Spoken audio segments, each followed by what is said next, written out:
Welcome to this latest edition of the Real Deal Podcast, episode 956. We are discussing the world of sports and pop culture. There's a lot of NBA where there are two games on tonight as we speak. The Milwaukee Bucks are trying to stay alive against against the Indiana Pacers. Damian Lillard is back. Giannis is apparently close, so who knows if they can push it to a game seven. Maybe Giannis comes back. So about time you hear this podcast to get that game, both games will be over with about time this podcast comes out on a Friday. So, just to keep that in mind. But right now, again, of course, Milwaukee playing at Indiana. Indiana trying to close out and advance to the second round where they will play the winner of the Knicks Sixers. That, of course, is the second game. This second game on this Thursday evening. Knicks looking to close the deal and advance to the second round for the first time since, to the Carmelo Anthony, Tyson Chandler days in 2013. That Carmelo Anthony, Tyson Chandler, J.R. Smith, Shumpert, those days back in 2013, the year when they won 50 games, and Carmelo Anthony was finished third in the MVP voting that particular year behind LeBron and Kevin Durant.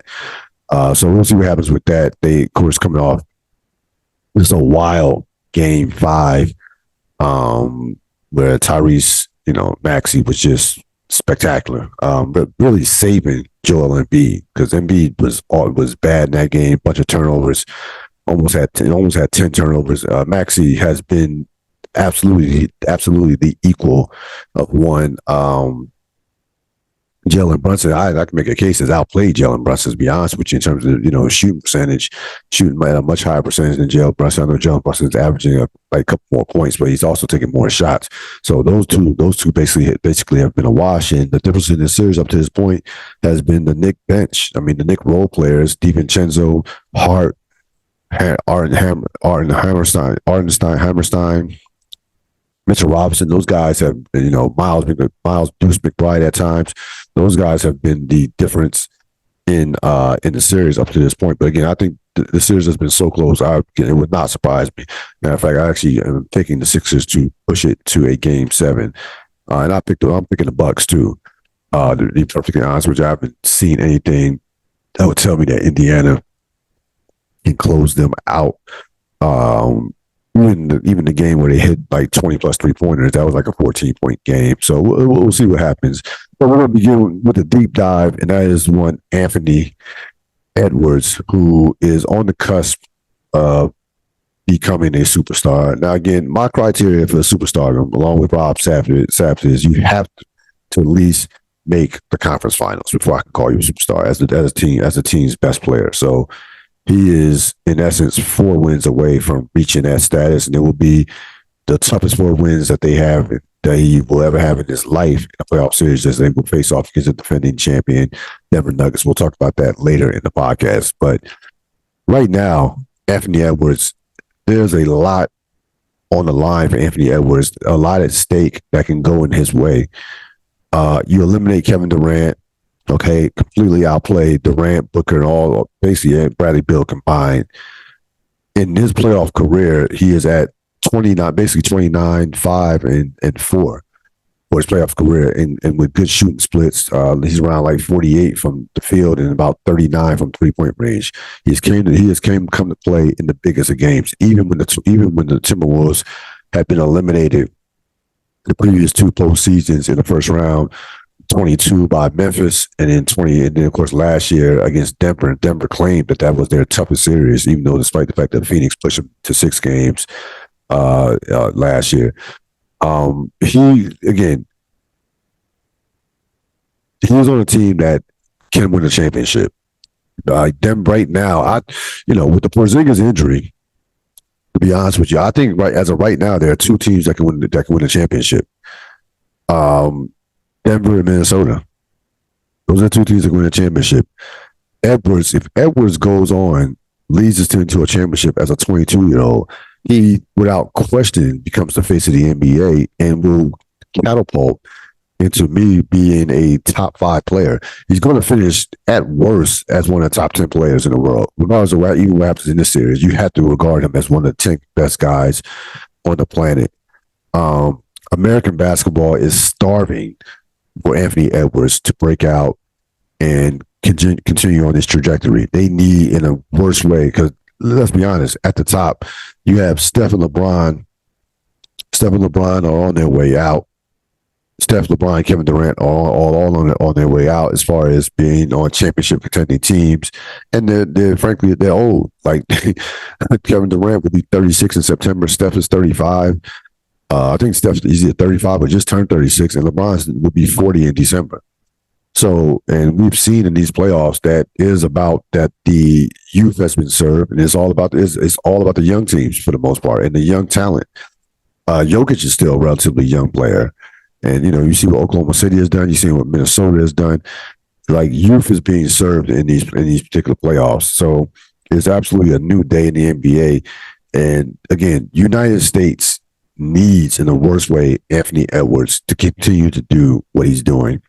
He is a fearless. The thing you love about him is the fact that he thinks when he steps on the court, he's thinks and knows that he's the best player. Period.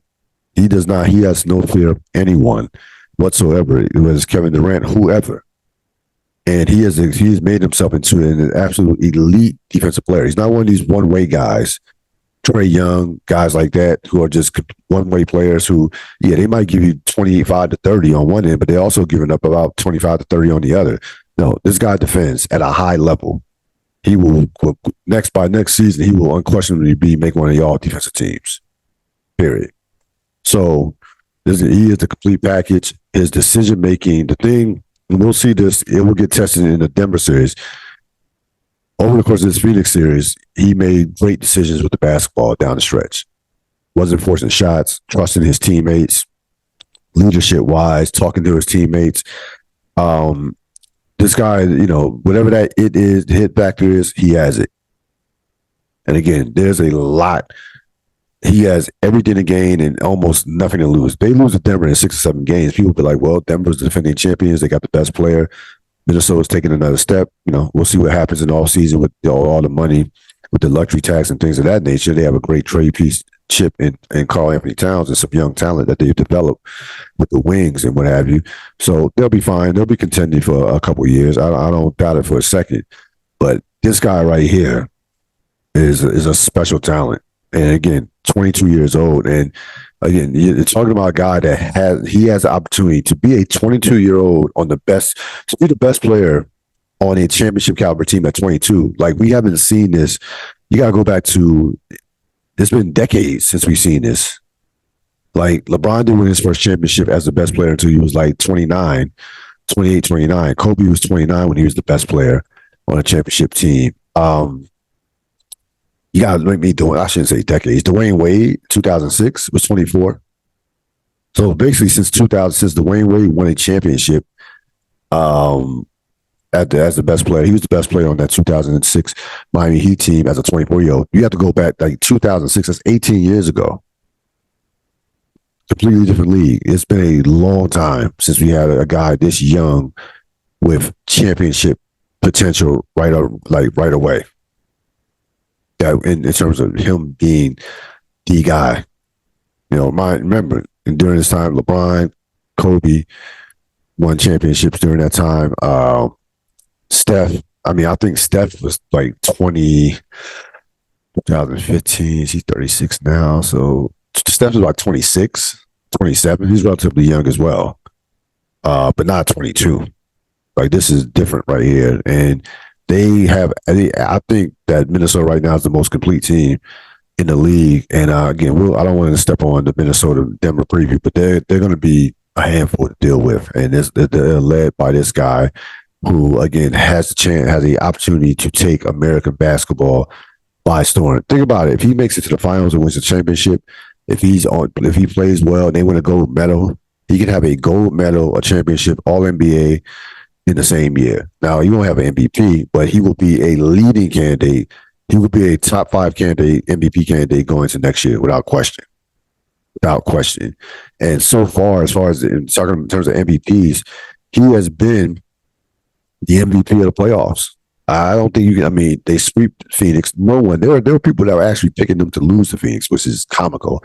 Like I said, I never got that far. I said they'll beat Phoenix in 6 games. I don't understand what people saw and thinking that that the Phoenix Suns, who were a shit show for the most of the season up until the last couple months, the last month, last week, in terms of staying healthy, continuity, the whole nine, and we've seen it unraveling after the days that since they've been eliminated, with people complaining, the owners are nutcase.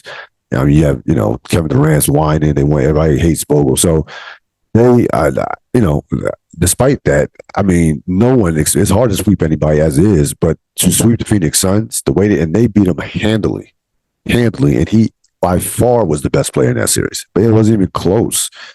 So this guy is the real deal, no pun intended. And like I said, he is a legitimate. He's going to. I think he will at worst finish as one of the top 10 players in the league, if not even higher. And again, if they win a championship, you have to put him amongst the top 5 players in the league.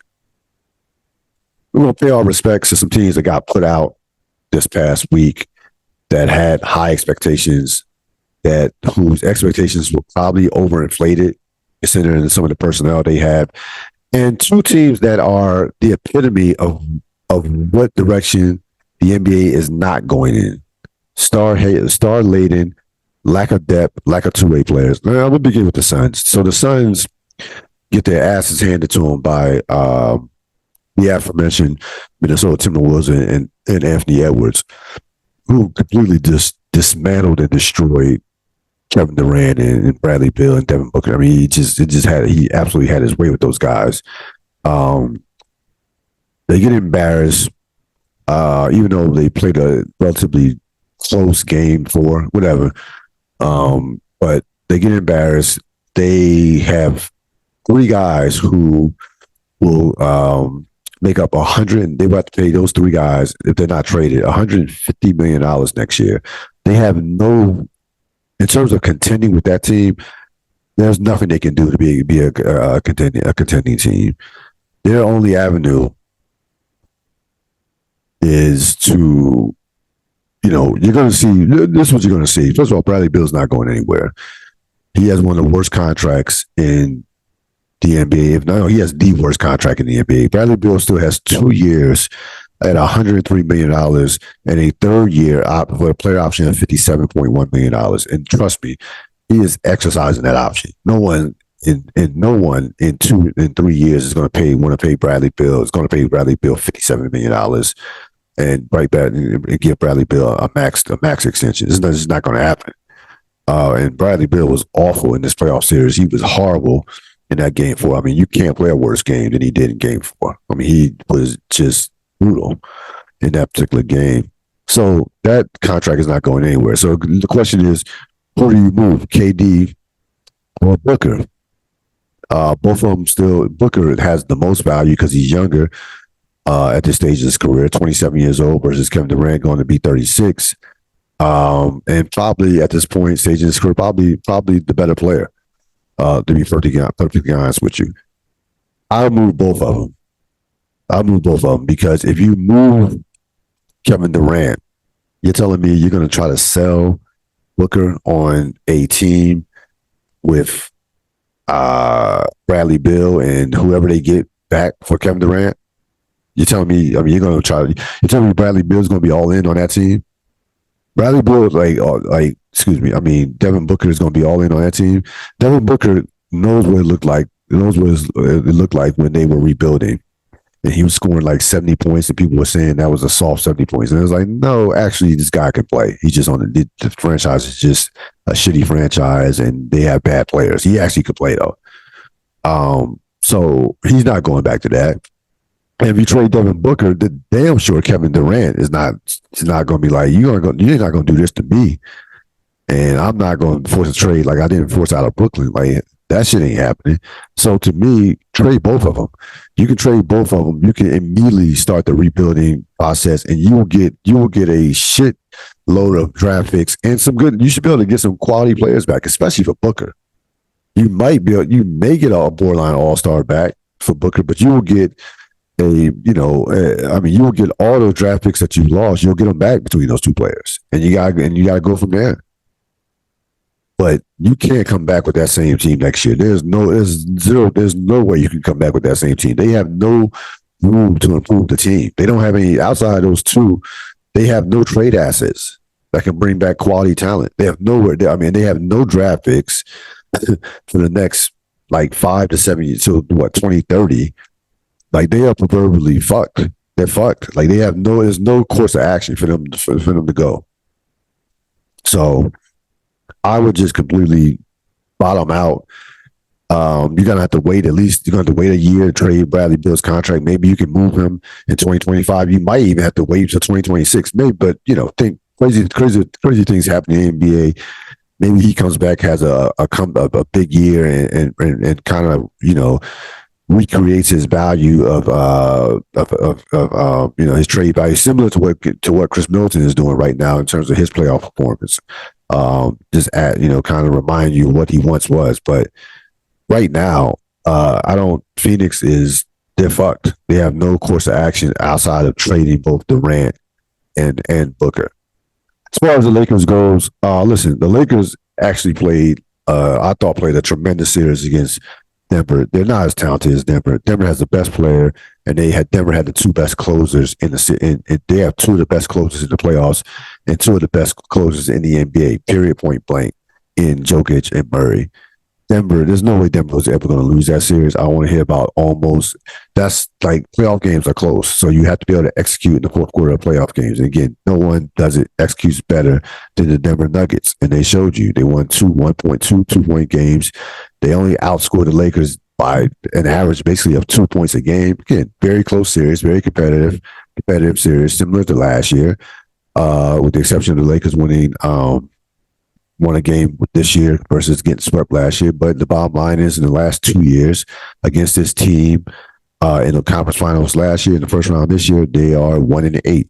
They are not even close to this team. They are not. And you look at the Lakers, you say, well, what can the Lakers do? Well, you're not trading LeBron. That's not happening. LeBron's going to retire a Laker. Despite the rumors or question marks he might have about the franchise, they're going to give him the Kobe Bryant treatment times 20 as far as the money. Like, he's going to sign a max extension. He's going to probably get a statue, and he will retire a Laker. They will draft Bronny James Jr. in the second round, and they'll go from there. They're going to go star chasing Trae Young, Donovan Mitchell, whoever from that standpoint, and they are going to be a shit show from the standpoint of that is not how you build a contender anymore. It's been proven. Look at the teams that are remaining in these playoffs. They are deep. Those teams are deep and talented. They have versatile players, two-way players. Minnesota, Boston, Oklahoma City are loaded with those guys. Period. Denver may not have a quality bench, but they have a couple of two-way player guys that can play on both ends of the court, and KCP and Aaron Gordon. So that's how you build a franchise now. That's how, like the Knicks, look at their depth. Knicks are surviving a series where Jalen Brunson, he's had some big scoring numbers, but he's only shooting like 41% from the field. And his first two games, he was shooting like 30%. It would still be up 2 games to nothing. They have superior role players. That is how the Lakers should go about their business, surrounding LeBron and Anthony Davis with superior role players. And they had that before they made the Russell Westbrook trade. They have not recovered from that trade. Remember, Westbrook was traded, right? They got rid of Montrezl Harrell, Kuzma, and KCP for Westbrook, and they didn't want to give Caruso, and then did not want to pay Caruso. They had multiple quality two-way players with Caruso and KCP. And Kuzma was developing into that type of player. He played very well in the bubble and played some of the probably the only time in his career where he's played defense. Now again, they're going to get caught up in the star chasing and try to go for a big splash, and it's going to backfire. Like, that's not how you build your team anymore. The league is deep. Like, look who went home in the playoffs in the first round. LeBron James, Anthony Davis, Kevin Durant, and Devin Booker. Okay. Those guys go home. You have, that start, like, the West, especially the Western Conference. The West is going to, if you think the West was crazy this year, next year, Phoenix, I don't think Phoenix makes the playoffs next year. You know what? They'll be replaced by something like a Houston or Memphis. Memphis will be back next year. Maybe not a title contender, but they'll be back in the mix of a playoff hunt. Houston's going to be better. San Antonio for sure is going to be better. So the West is the West. Like, the West is not going anywhere, especially at the top. Denver, Minnesota, and Dallas are not going anywhere. We'll see what happens with the Clippers. The Clippers will be solid. They're not going to bottom out and be terrible. I don't see them being bad, especially moving into a new building. I mean, the only two teams that are going to be horrible, and that are going to be guaranteed that be horrible in the Western Conferences are Portland and probably Utah.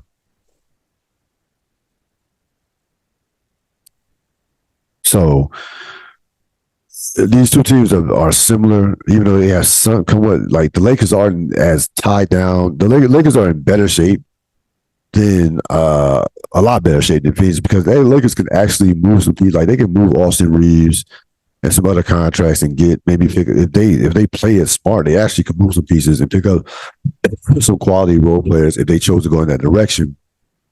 And they can get off some contracts. D'Angelo Russell will opt out, so that money will be free. So the Lakers have ways to get the team better, but they're not going to go. They're going to go the star direction. This is also the bottom line about the Lakers too. In order to compete, in order to win a championship, you have to have a number one guy that can be the best player on a championship team. They no longer have that guy as well. LeBron James is no longer that dude. Anthony Davis is no longer that dude. They have two great number twos. They don't have a Jokic. They don't have a Luka. They don't have I don't have an SGA, to be honest with you, or even an Anthony Edwards. They don't have one. They don't have one of those top 5 to 7 guys. LeBron and Anthony Davis are probably top in the 10 to 12 range. I mean, Anthony Davis should be a top 5 player, but doesn't have that mentality. That's not of his mindset. It took a rule change in terms of the games played for Anthony Davis to get in shape and play more than 70 games for the first time in his career. Or one a few times in his career. He played more games in his career this year than he has ever before. Again, both of these rosters were poorly constructed, especially the Phoenix Suns. We said it. They had no size, no depth, and that was going to end up catching up with them, and it did. They were absolutely pushed around by the Nuggets. I mean, completely pushed around. So we'll see what happens with both those franchises. I think, we have a feeling will make a lot of noise in the offseason, especially the Phoenix Suns. We're going to go around the playoffs. I guess the big news about the Boston Miami is not the fact that Boston won. It's about the fact that Porzingis gets hurt in game 3. Yeah, well, I think game 4. He gets hurt in game 4. Boston wins, then comes back and just destroys Miami the last 3 games of that series. But I mean, Porzingis probably is going to miss the next round, and we'll see. Boston will get to the conference finals. Like Cleveland and Orlando not sniffing Boston, but Orlando actually would be an interesting matchup because Orlando, that team has no fear and they defend at a high level. But Boston's not winning a championship without Porzingis. Can they get to the NBA Finals?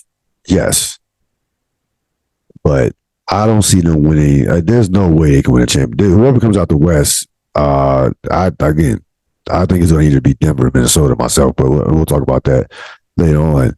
But I don't see that Porzingis injury is brutal. That is a brutal injury for Boston. He had a great year, borderline. He was a borderline all-star, to be honest with you. But the Boston, they did what they were supposed to do. Like this series wasn't even supposed to be that long. They never should have lost game 2. So there was nothing that they could do that would impress me beating Miami. Miami was injury riddled. Missed a lot. Was missing their best player, and Jimmy Butler. The team wasn't even fully healthy. I don't think Miami was very good this year. This probably was the worst version of the Miami Heat that we've seen in the last 5 years, or definitely since the bubble. So Boston advances, and we'll see who they meet either against either Cleveland or Orlando. Cleveland, of course, is up 3-2 in that particular series. Dallas, LA, Dallas Clippers, another Clipper collapse. We've seen some of these confounding losses, playoff losses before. 2015, Game 5, the Josh Smith, Corey Brewer game where those guys couldn't miss shots. James Harden, of course, was on the bench because he was having a basically meltdown as far as how poorly he was playing. He didn't even play in overtime. And Houston still won, and Clippers, again, one of the worst playoff defeats of the last decade, of the 2010s, without for sure. Then you go that collapse in the bubble, and that Game 7 with Kawhi and Leonard, Paul George completely disappeared. And Paul George hitting the side of the backboard in the bubble. A lot of people thought that was a championship caliber team. And now with this one, at one point in the game, they lose by 30. They were at one point in the game, they were down by as many as 40. They only were down by 10 at halftime. But the Dallas defense in that second and third and midway through the fourth quarter was just spectacular. Derrick Jones Jr., PJ Washington, Gafford, they were all over the place. I thought it was one of the three best Luka playoff games that he's ever had. Only Game 7 in 2022 against Phoenix, where he single-handedly eviscerated that team in one half. He literally outscored them in one half in that particular game. And frankly, the Phoenix franchise hasn't recovered from that loss. They lost, I think, by 30 points at home in a Game 7 against Dallas, and Luka just, you talk about owning a franchise. Luka owned the Phoenix Suns in that particular series. You had that. You had a Game 7 against the Clippers in 22 or in 21, so they met in back-to-back years. In 21, where he had 43, 17, and 14. He was spectacular in that one. But this one, I think this might have been his most complete performance. He goes to 35, 10, and 7. His defense was spectacular. The guys he guarded went 6 for 21. This might have been one of the best defensive games he's ever played in his life. The guys that he guarded were 6 for 21. His energy, pushing the pace, he was just a man amongst boys in that game. And again, I didn't know what to expect coming out of that game, before that game. I guess we can't be shocked by the Clippers anymore in terms of some of these performances. I guess losing by 30 at home, I guess we can't be shocked. We should be shocked, but we can't be shocked. Paul George and James Harden were disappearing acts. Anytime Russell Westbrook is the guy that you're depending on, that's not a good thing. Russell, you don't want Russ to be a necessity. You want him to be a luxury. Terrence Mann gets banged up. And again, Dallas's defense was spectacular. Again, we talk about the theme of the playoffs, which is great role players. Derrick Jones Jr., Lively was good. Max, his name went blank. Cleaver hit a bunch of threes, played one of his best playoff games in a couple of years, to be honest with you.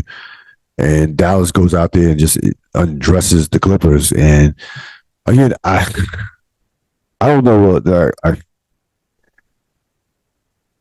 I don't know. I don't know. This series should go 7. Ty Lue is an excellent coach. If Doc Rivers was coaching this team, I would say they're just absolutely cooked. But Ty Lue is a great coach. Been in situations where his team has been down before. He's not going to panic. He won't panic. But that's a rough one last night. Losing, getting embarrassed in your home floor like that.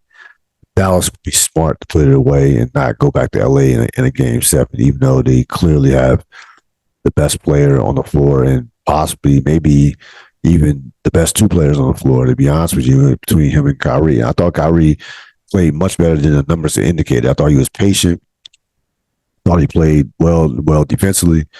And I expect he will score more than 14 points in the next in game 6, believe it.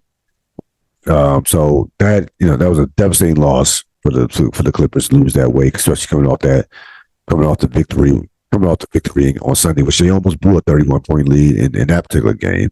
Orlando, Cleveland takes out Orlando, so we'll see what happens with that. With that, one of the most least compelling 6-game series or possibly 7-game series that you will ever see. It's just been a tough watch, to be honest with you. Aesthetically, these teams are just, they're not very good. It's just not very good teams.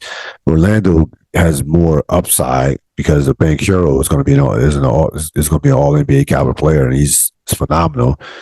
But this series has been a tough watch, very very tough watch in this particular series. Going to transition into the battle that finally became a battle. No more Rick Ross, no more Chris Brown, no more Metro Boomin, no more Weekend. We finally got to the main event, Kendrick and Drake. Kendrick responds after 17 days, and when I mean he responded. I'm not going to call this record Euphoria a classic. That's not a word I toss around. But I'll tell you, it was damn near close. It was damn near close.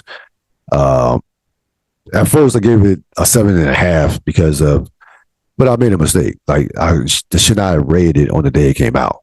That was like microwave thinking. I should have let Kendrick is of the oven variety. Like you gotta let it marinate, and you have to parse out what he's saying. There's so many bars in that 6 minute and 24-second 24-second song.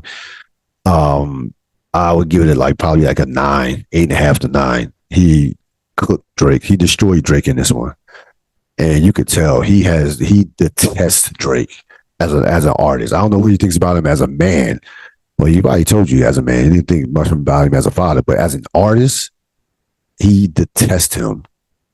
It's like when Omar killed Stringer along with Brother Mazone. You see the look in Omar's face. Like I hate you because you killed my lover, but I hate you because of what you stand for in terms of your money and all this. He's like, you remember that line where Omar said, it ain't about your money, bro.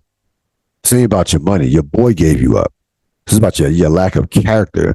And that's what Kendrick basically came at Drake with. You lack character. You don't care about hip hop. You care about the riches. You care about the spoils. You care about the fame that hip hop has provided you. Through his hard work. Drake is a hard worker.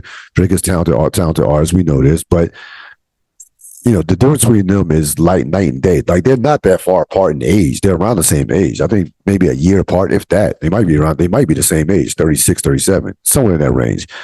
They are. You talk about polar opposites, and basically Kendrick said that. Like Kendrick. I think this was absolutely a character assassination, and hip hop needed this. You're somebody who's 35, 40 and up. This was like hip hop heaven to you hearing this, because this is the stuff that we've been talking about with Drake. Like we don't buy. You're hip hop, but you're not hip hop. You don't have an interest in the artistry of hip hop. Like Drake, like I said, Kendrick, you get the sense that Kendrick loves hip hop and he cares about it in a real way. He takes his time with the albums. He takes his time with songs. And he is a artist. He's a pure artist of the highest level. couple bars he had that were interesting. That he had. Um, yeah, my first one, like my last one, it's a classic. You don't have one. Let your core audience stomach that. Your core audience stomach that. Didn't tell them where you got the abs from. Like, come on, man. Like, yo. Woo. The mentor must run in your family, but let it get shaky. I'll park his son. Yeah. Again, we could do. I mean, I could have did a whole podcast on the bars that came out of that song, like in a real way.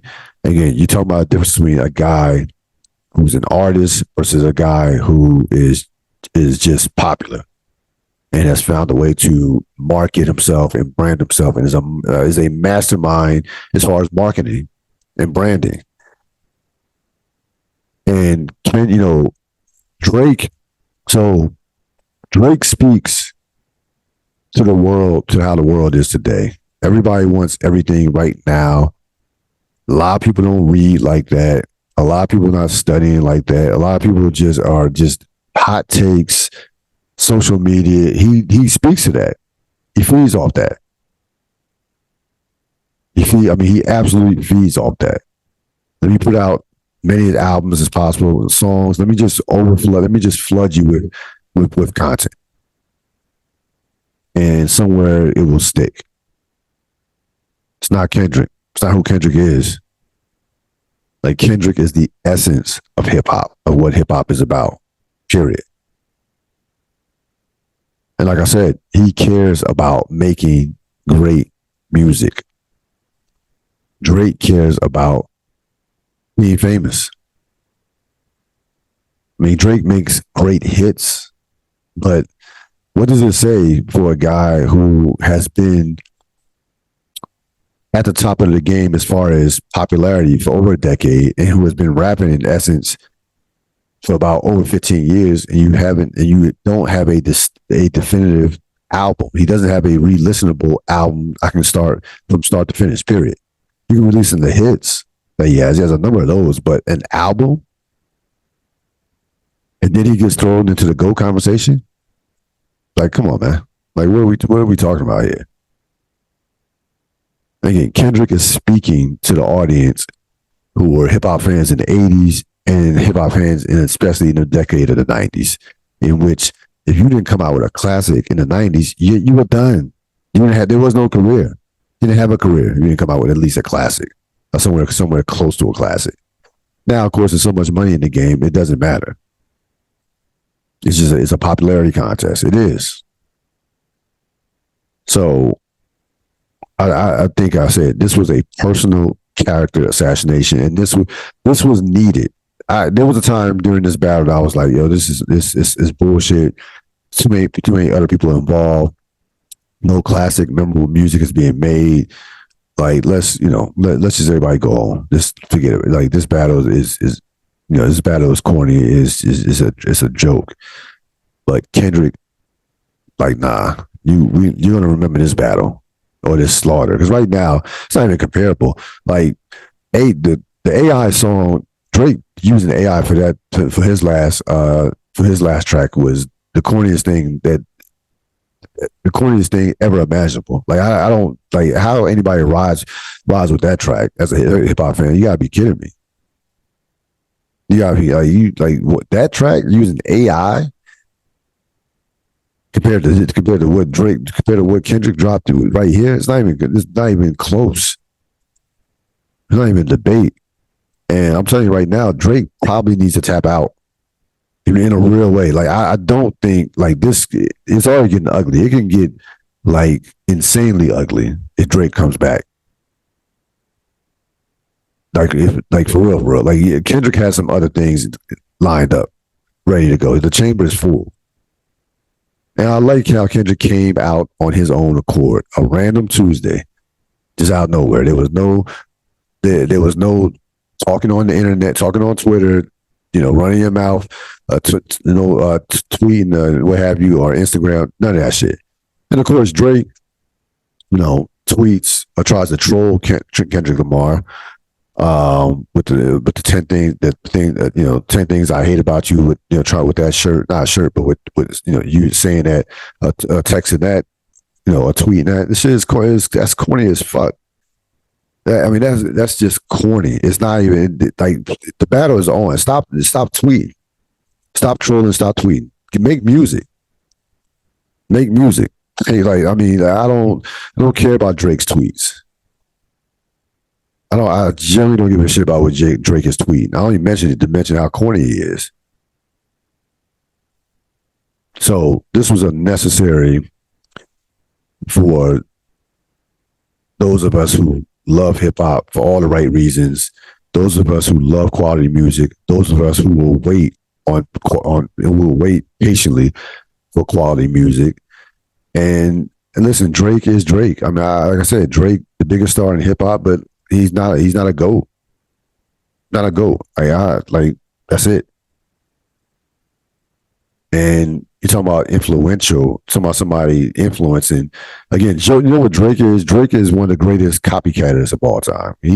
Drake can copy anybody. Like, what is the Drake? Like, yeah, Drake sings, so he kind of has that. Okay.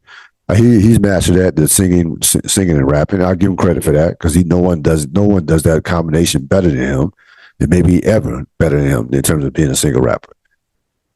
But as far as what he's talking about, no. So as far as coming out with a memorable album, no. And this battle right here, I'm telling you, Kendrick wants to annihilate Drake. It's not even so much it's not even so much that I want to win this battle. I want to just make you want to reconsider you quitting rap. Like that's what Kendrick's mindset is at. Like Jordan, Kobe, somewhere he wants to just destroy you. He want to destroy you. And Kendrick is, in his mind, I feel like, is doing this for the culture.